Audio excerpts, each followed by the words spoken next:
बोले विष्णु भगवान की जय। आप सभी को रमा एकादशी की ढेरों शुभकामनाएं।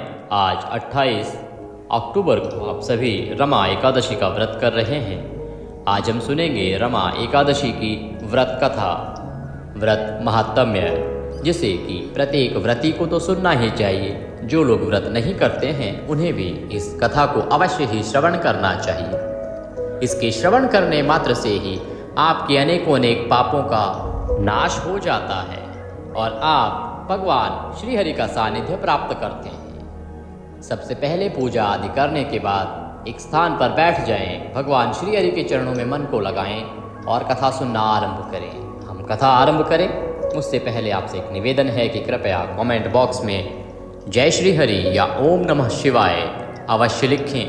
भगवान का नाम या भगवान का मंत्र लिखने से भगवान का आशीर्वाद प्राप्त होता है, आपकी मनोकामनाएं पूर्ण होती हैं, आपका व्रत पूर्ण होता है। इसीलिए अवश्य लिखें ओम नमः भगवते वासुदेवाय या जय श्री हरि। आइए आप कथा आरंभ करते हैं। कथा आरंभ करने से पहले भगवान गणेश को स्मरण करेंगे, माँ सरस्वती को स्मरण करेंगे और गुरुदेव को स्मरण करते हुए हम कथा आरंभ करेंगे। ओम वक्रतुंड महाकाय सूर्यकोटि समप्रभ निर्विघ्नं कुरु मे देव सर्वकार्येषु सर्वदा। बोले गणेश महाराज की जय। ओम या देवी सर्वभूतेषु मां सरस्वती रूपेण संस्थिता नमस्तस्यै नमस्तस्यै नमस्तस्यै नमो नमः। बोले सरस्वती महारानी की जय। ओम गुरुर्ब्रह्मा गुरुर्विष्णु गुरुर्देव महेश्वरः गुरुर्साक्षात् परब्रह्म तस्मै श्री गुरुवे नमः। बोले गुरुदेव महाराज की जय। अथ कार्तिक कृष्णा एकादशी व्रत कथा। आज रमा एकादशी की कथा हम सुनेंगे।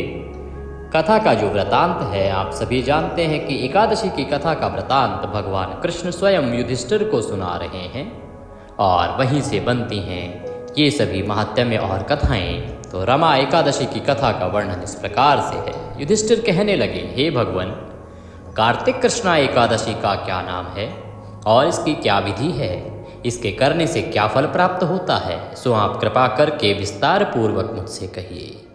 श्री कृष्ण बोले, कृष्ण पक्ष की एकादशी का नाम रमा एकादशी है। यह बड़े बड़े पापों को नाश करने वाली है। इसका महात्म्य मैं तुमसे कहता हूँ युधिष्ठिर, ध्यान पूर्वक सुनो। हे राजन, प्राचीन काल में मुचकुंद नाम का एक राजा था। उसकी इंद्र के साथ मित्रता थी, साथ ही यम, कुबेर, वरुण तथा विभीषण के साथ भी मित्रता थी। यह राजा बड़ा धर्मात्मा, विष्णु भक्त और न्याय के साथ राज करता था। उस राजा के एक कन्या थी जिसका नाम चंद्रभागा था। उस कन्या का विवाह चंद्रसेन के पुत्र शोभन के साथ हुआ था। एक समय वह शोभन ससुर के घर आया। उन्हीं दिनों जल्दी ही पुण्यदायिनी रमा एकादशी भी आने ही वाली थी। जब व्रत का दिन समीप आ गया तो चंद्रभागा को अत्यंत सोच उत्पन्न हुआ कि मेरे पति बहुत दुर्बल है और मेरे पिता की आज्ञा अति कठोर है। दशमी को राजा ने ढोल बजवाकर सारे राज्य में यह घोषणा करवा दी कि एकादशी को भोजन कोई नहीं करना चाहिए। ढोल की घोषणा सुनते ही शोभन को अत्यंत चिंता हुई और अपनी पत्नी से कहा कि हे प्रिय, अब क्या करना चाहिए? मैं तो किसी प्रकार भी भूख सहन कर ही नहीं सकूंगा। शोभन, जो कि उसका जमाता था अर्थात दामाद था, तो वह बहुत ही दुर्बल था शरीर से तो और भूखा रह नहीं सकता था। लेकिन राजा का नियम था कि कोई भी उसके राज्य में एकादशी को भोजन नहीं करता था। और इसको सुन के जो दामाद था वो बहुत चिंतित हुआ कि किस प्रकार से वो अब रहेगा। वह अपनी पत्नी से बोला कि ऐसा उपाय बतलाओ कि जिससे मेरे प्राण बच सकें, अन्यथा मेरे प्राण अवश्य ही चले जाएंगे। वह इस प्रकार से चिंतित होने लगा। इस घोषणा को सुनने के बाद चंद्रभागा कहने लगी कि स्वामी, मेरे पिता के राज्य में एकादशी के दिन कोई भी भोजन नहीं करता है।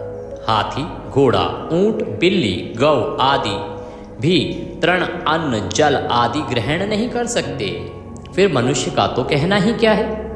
यदि आप भोजन करना चाहते हैं तो किसी दूसरे स्थान पर चले जाइए, क्योंकि यदि आप यहाँ रहना चाहते हैं तो आपको अवश्य व्रत करना पड़ेगा।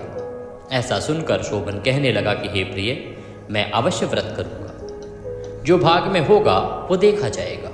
ऐसा विचार कर उसने व्रत रख लिया और वह भूख व प्यास से अत्यंत पीड़ित होने लगा।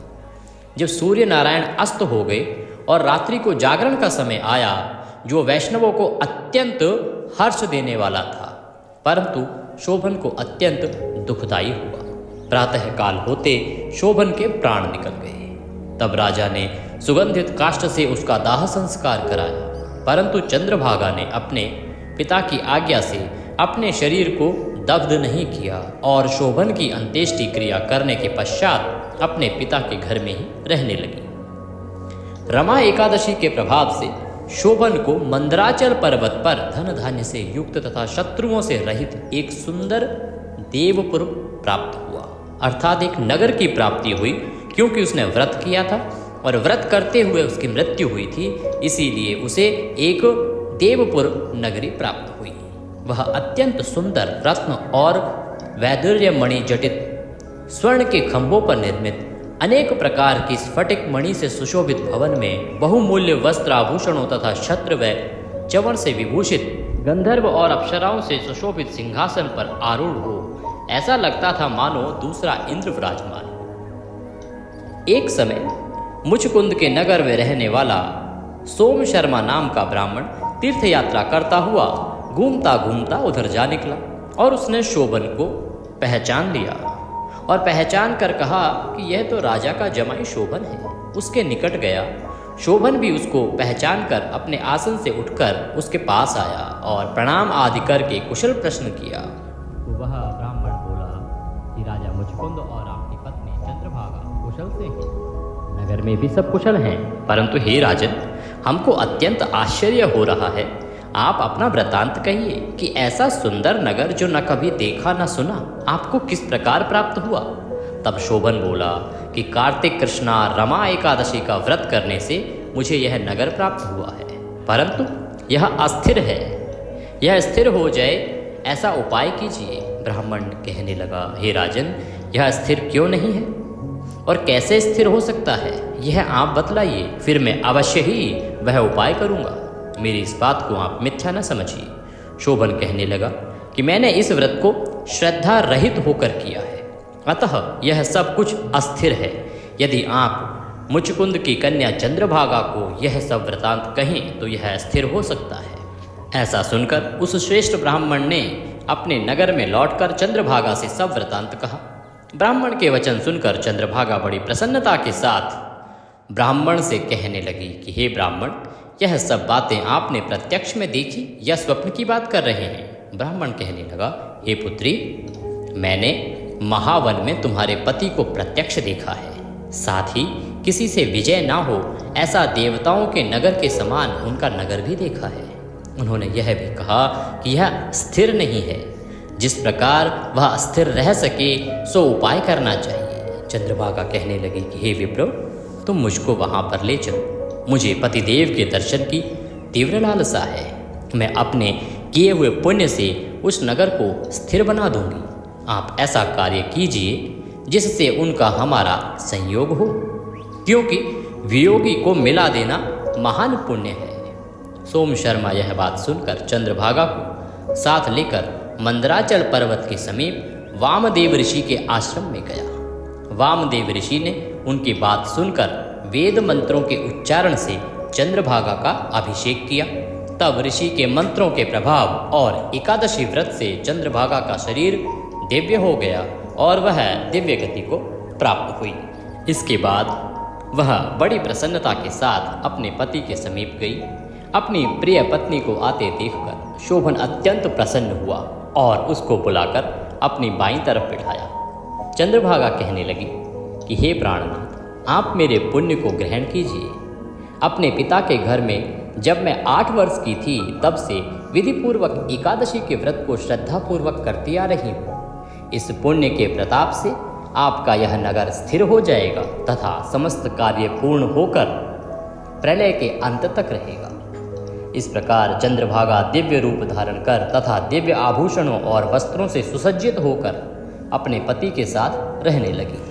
हे राजन, यह मैंने रमा एकादशी का महत्म्य कहा है। जो मनुष्य इस व्रत को करते हैं उनके ब्रह्म हत्या आदि समस्त पाप नष्ट हो जाते हैं। कृष्ण पक्ष और शुक्ल पक्ष दोनों की एकादशी समान है, इनमें कोई भेदभाव नहीं है। जो दोनों को पढ़ते हैं अथवा सुनते हैं वे समस्त पापों से छूटकर विष्णु लोक को प्राप्त होते हैं। इसी के साथ कार्तिक रमा एकादशी की यह कथा यहाँ समाप्त होती है। बोले विष्णु भगवान की जय, बोले श्री कृष्ण कन्हैया लाल की जय। तो ये है महिमा रमा एकादशी की। इतनी अधिक महिमा, इतनी अधिक पुण्यदायी है यह एकादशी और इसका व्रत। तो आप सभी भगवान का सानिध्य प्राप्त करें, उनका आशीर्वाद प्राप्त करें और अवश्य करें रमा एकादशी की पूजा व्रत और अवश्य सुने यह कथा। पारण के लिए, पारण की विधि के लिए आप हमारा वीडियो देख सकते हैं। उसमें हमने विस्तृत बताया है कि आपको पारण कैसे करना चाहिए, क्या खाना चाहिए, क्या नहीं खाना चाहिए, भोग में क्या लगाना चाहिए, पारण का समय क्या रहेगा। आपको सूक्ष्म बताते हैं। पारण 29 को करना है, सुबह 6:31 से और 8:40 का समय रहेगा। इसमें सुबह आप पारण कीजिए।